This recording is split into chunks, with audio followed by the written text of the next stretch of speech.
त्र्यंबकेश्वर मंदिरात नाशिकच्या कुटुंबाला मारहाणीचा आरोप होतोय। नाशिकमधील सूर्यवंशी कुटुंबाला मारहाण करण्यात आली आणि धक्काबुक्की झाल्याचाही आरोप आहे।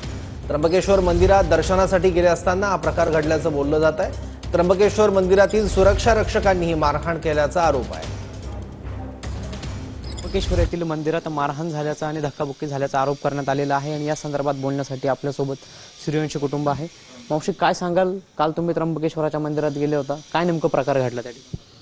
आम्ही पहाटे 4ला इथून निघालो, 5ला पोचलो, 5ला मंदिरात लाईनीत उभे राहिलो, तर 8:20 म्हणजे 8:10 आम्ही तिथं गाभाऱ्यापर्यंत गेलो। नमस्कार करण्यासाठी खाली वाकला तर तो म्हटला, ए चल निघ रे। म्हणे अरे थांब, नमस्कार तर करू दे। त्या एकाने लगेच धरलं, लोटलं। म्हणे अरे अंगाला हात लावू नको। तर दुसऱ्याने पुन्हा धरून धडकवलं। हां, काय करशील कर म्हणे, चल बाहेर चल म्हणे, तुला काय करायचं ते दाखवतो।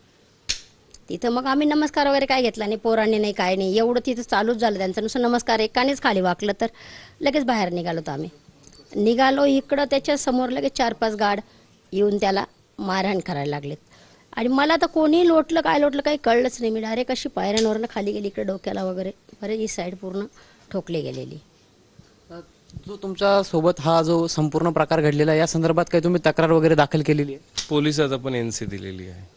काय नेमकं काय म्हटलं तुम्ही तक्रारीत? ते एनसी मध्ये आपण म्हटलेलं आहे 5 ते 6 लोकांनी लाथाबुक्क्यांनी मारहाण केली आणि ही जी फिर्याद मी देत आहे, या फिर्यादीला आपण सीसीटीव्ही फुटेज तपासून बघावे आणि यांनी मारलंय की नाही त्याच्यामधून ते क्लिअर होईल। कारण मंदिराची जी प्रशासन समिती आहे त्यांनी ते सीसीटीव्हीचं फुटेज आम्हाला दिलं नाही। ते म्हणले त्याचा तुमचा काही संबंध नाही, आम्हाला तपास येईल तेव्हा आम्ही पोलिसांना देऊ। आम्हाला अपेक्षा फक्त एवढीच आहे का सीसीटीव्हीमध्ये काही तांत्रिक कारण सांगून ते फुटेज नाही आहे याच्यामध्ये काही फॅब्रिकेशन होऊ नये आणि जो काही आहे तो न्याय मिळावा। आणि हा न्याय मी माझ्यासाठी एकट्यासाठी न मागता माझं असं मत आहे की सर्वच लोकांना मंदिरामध्ये ढकलला जाण्याचा अनुभव येत असतो। भाविक 1 मिनिटासाठी तिथे दर्शनाला येतो, तर त्याला ढकलणं योग्य नाही आहे। कॅमेरा पर्सन प्रसाद पवारसह पवन येवले, TV9 मराठी, नाशिक।